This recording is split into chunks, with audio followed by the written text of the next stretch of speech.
साधु जी सीताराम। अरे और जोर से बोलो।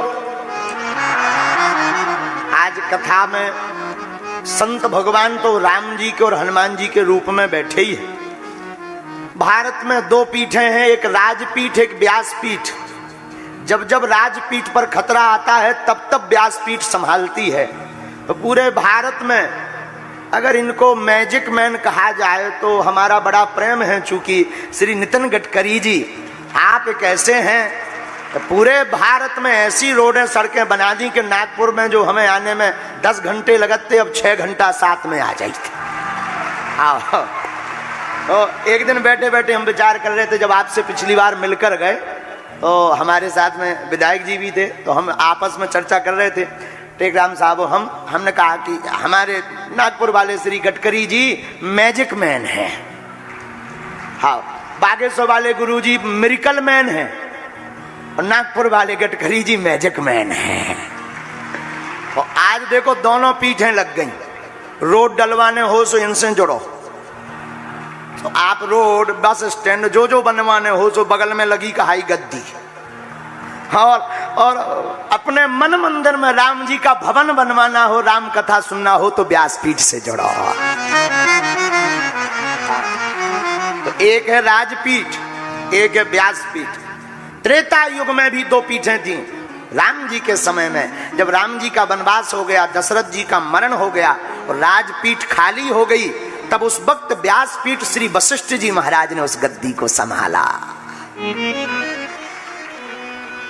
और एक सूत्र के साथ आज की कथा हम सब शुरू करेंगे। चूंकि लेट हो गए, लेट ही चक्कर में हो गए कि दरबार देर तक लगा रहा, सुजा के हम लुढ़क गए। लुढ़कने का मतलब तुम उल्टा मत समझ लेना, हमारी बुंदेली भाषा है लुढ़कने का मतलब हम सो गए। बोलो सीताराम।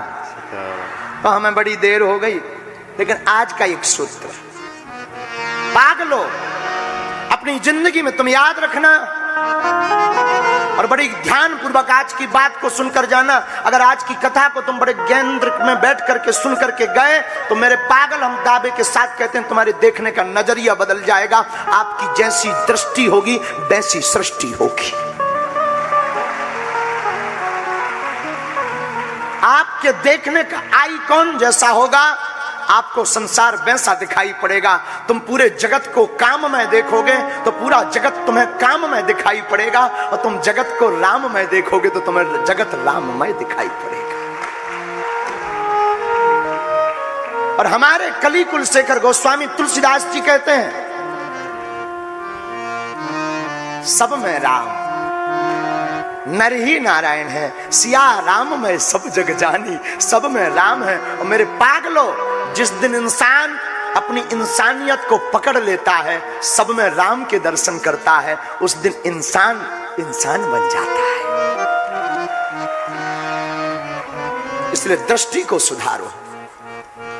सोच जैसी आपकी सोच जैसी होगी आपको दिखाई भी वैसा पड़ेगा। याद रखना, पूरा खेल संसार में आंखों का है। पूरी आंखों का खेल है। पूरी दुनिया में आंखों का खेल है। आंखों का आइकॉन बदलेगा, आपकी विचारधारा और आपकी जिंदगी बदल जाएगी।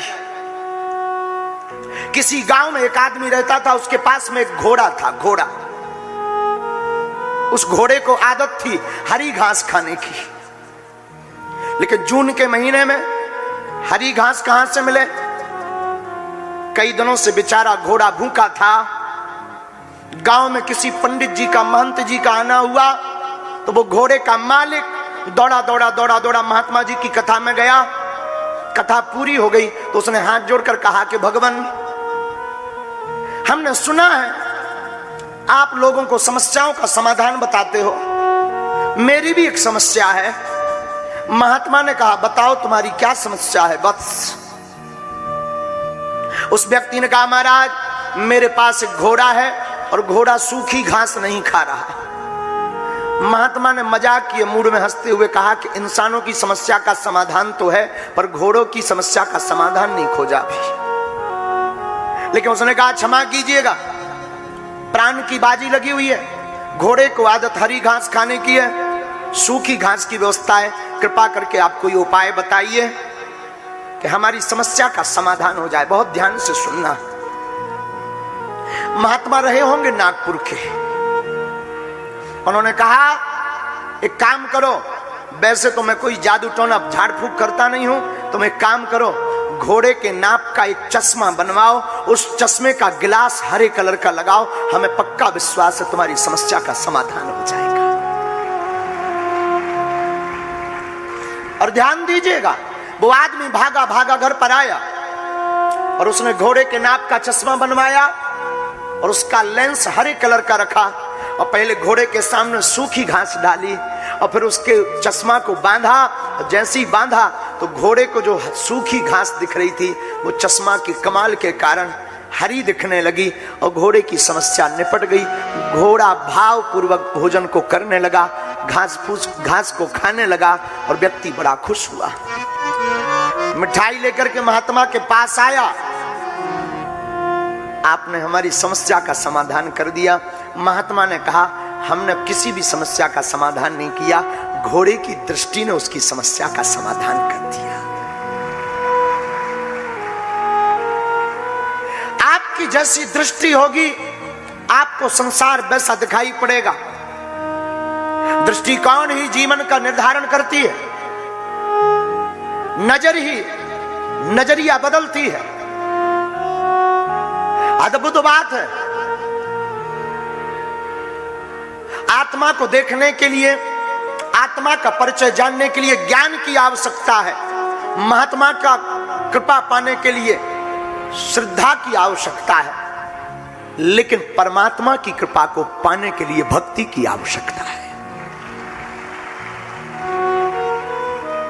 आत्मा को ज्ञान, महात्मा को श्रद्धा और परमात्मा को भक्ति। और मेरे माई बाप, मेरे पागलों, आज की कथा में हम तुमसे प्रार्थना करेंगे, रात दिन तुम काम करते हो, 2 मिनट तो मेरे राम के लिए निकाला करो। जब तक रहेगी जिंदगी फुर्सत ना मिलेगी काम से, आओ कुछ वक्त ऐसा निकालें, प्रेम करें प्रभु श्री राम से। ये जीवन जब तक रहेगा हमें काम से फुर्सत नहीं मिलनी है। और याद रखना, जहां काम तह राम नहीं, जहां राम नहीं काम, वो तुलसी कबहु न रह सके, रति रजनी एक ठाम। जहां काम तहां राम नहीं है, और जहां राम है वहां काम नहीं है। इसलिए मेरे पागल, राम से जुड़ने का मतलब ये नहीं है कि आप अपने काम को छोड़ दो, आप बीतराग बन जाओ, आप महात्मा बन जाओ, आप अपने बिजनेस को, अपने कर्तव्य को छोड़ दो। अब तो हम आपसे प्रार्थना जो करना चाह रहे, वो ये करना चाह रहे, कोई भी काम करो, कोई भी कर्तव्य करो, लेकिन उस कर्तव्य को ही परमात्मा का कर्तव्य मानने लगो। तुम्हारे दर पर जो आवे, तुम्हारी जिंदगी में जो आवे, तुम्हारे सामने जो आवे, तुम्हारी दृष्टि ये होनी चाहिए कि ये कोई साधारण दीनहीन इंसान नहीं, अब तू नारायण का रूप धारण करके नारायण ही आए है। और बाबा गोस्वामी जी अपनी वाणी में कहते, ए हा जाकिए रही भावना जैसी, जाकी रही भावना जैसी, मूरत देखी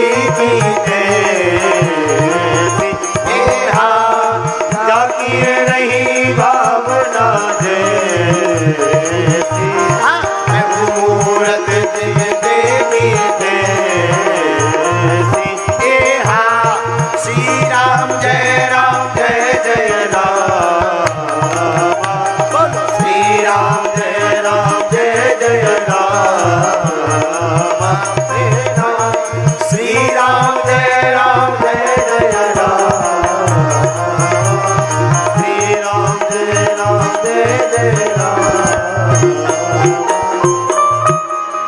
गोस्वामी श्री तुलसीदास जी कहते हैं, हा हा हा, आप जैसी नजर से संसार को देखोगे, संसार आपको वैसा ही दिखाई पड़ेगा। बुरा जो देखन में चला, बुरा न मिलिया को, जो घर खोजो आपनो तो मुझसे बुरा हो। इस संसार में अपने से बुरा कौन है? हम दुनिया में बुराई देखते हैं। महाभारत का एक प्रसंग है, आहा हा हा हा। गुरु द्रोणाचार्य जी कहते, हे युधिष्ठिर, हे दुर्योधन, तुम दोनों हमारे विद्यार्थी हो, इधर आओ। आहा हा, दोनों चले गए। द्रोणाचार्य जी कहते हैं, हे युधिष्ठिर जी, जाओ, एक काम तुमको सौंपते हैं, एक दुर्योधन को। क्या काम सौंपते हैं? पहले दुर्योधन से कहा, दुर्योधन जाओ, तुम्हें इस दुनिया में एक भी भला आदमी मिल जाए उसको पकड़ करके लाओ। दुर्योधन जी देखने गए अच्छे आदमी की खोज में। दुर्योधन ने पूरे संसार में देखा, कहीं पर भी एक भी अच्छा आदमी नहीं मिला। दुर्योधन ने सोचा, भला हमसे अच्छा कौन हो सकता है? ये हम लोगों की ऐसी ही हालत है, दुर्योधन की भांति। दूसरा कोई गलत करे तो गलत है और खुद करे तो नियम मान लेते हैं। हाँ, अगर कोई प्रोटोकॉल तोड़े, अरे भाई मूर्ख है, उनको सभ्यता थोड़ी है, ऐसा नहीं करना चाहिए। भारत लोकतांत्रिक देश है, लेकिन जब खुद कर दे, अरे भाई अब हमें ध्यान नहीं रहा, अब हो गया सो हो गया, किसी के बाप का क्या बिगड़ गया, ठटरी के बड़े न कटा। यही काम कोई दूसरा करे तो बड़ा बुरा लगता है, हद हो गई है। तो दुर्योधन जी को कोई भी अच्छा आदमी नहीं मिला, वापस आ गए। गुरु द्रोणाचार्य ने कहा, हे युधिष्ठिर, जाओ तुम खोज करके लाओ, कोई संसार में तुमको बुरा आदमी मिले। दुर्योधन को अच्छा नहीं मिला, तुम कोई बुरा आदमी देख करके लाओ। दुर्योधन के अनुसार तो सब बुरे हैं। आहा हा। युधिष्ठिर जी महाराज गए खोजने के लिए, खोजने के लिए गए, देखने के लिए गए। बुरा आदमी पूरे संसार में खोजा, पर जो दिल खोजो आपनो सो मुझसे बुरा न कोई। अपने दिल से ज्यादा बुरा कौन हो सकता है? दुर्योधन जी अकेले चले आए कई दिनों बाद। क्या हुआ? महाराज, हमसे बुरा कोई नहीं है, इस संसार में हमें कोई बुरा नहीं मिला, सब भले दिखाई पड़े। गुरु द्रोणाचार्य जी ने ताली बजाया और ताली बजाकर कहा, देखो दुर्योधन, ये देखने की दृष्टि होती है, तुम्हें संसार में एक भी अच्छा आदमी नहीं मिला और युधिष्ठिर जी को एक भी बुरा नहीं मिला। इसका मतलब ये नहीं है कि ऐसा है नहीं, देखने की कला है, जो जिसकी खोज करता उसको वही मिल जाता है। इसलिए मेरे पागलों, तुम एक बात याद रखो, जो तुम देखना चाहते हो और जो तुम देख रहे हो, इसको बदलने की कला तुम्हारे भीतर है, तुम्हारे अंदर है। और अपनी दृष्टि को बदलोगे, तुम पूरे संसार को बदल दोगे। आपकी जैसी दृष्टि होगी, आपको संसार भी वैसा दिखाई पड़ेगा। आप दुनिया में जिस भावना से देखेंगे, याद रखना, जब तुम्हारा व्रत होता है, जब उपवास होता है, तब तुम्हें शहर में अनेक रेस्टोरेंट नजर आते हैं। यहां भी रेस्टोरेंट है। अच्छा, यहां पर भी है। यहां कब खुल गया? अरे बापू, खुला तो बहुत पहले से था, बस तुम्हारी भूख ने अभी पता करवाया है। तुम्हारे नगर में कितने मंदिर नहीं होंगे, तुम्हें होश नहीं है, लेकिन जिस दिन तुम मंदिर की पूजा करने के लिए निकलोगे, उस दिन तुम्हें होश आएगा कि हमारे नगर में, हमारे शहर में भी इतने इतने प्राचीन मंदिर हैं। देखने वाले की दृष्टि है, जो जिस दृष्टि से देखता है संसार में, उसको वही दिखाई पड़ता है।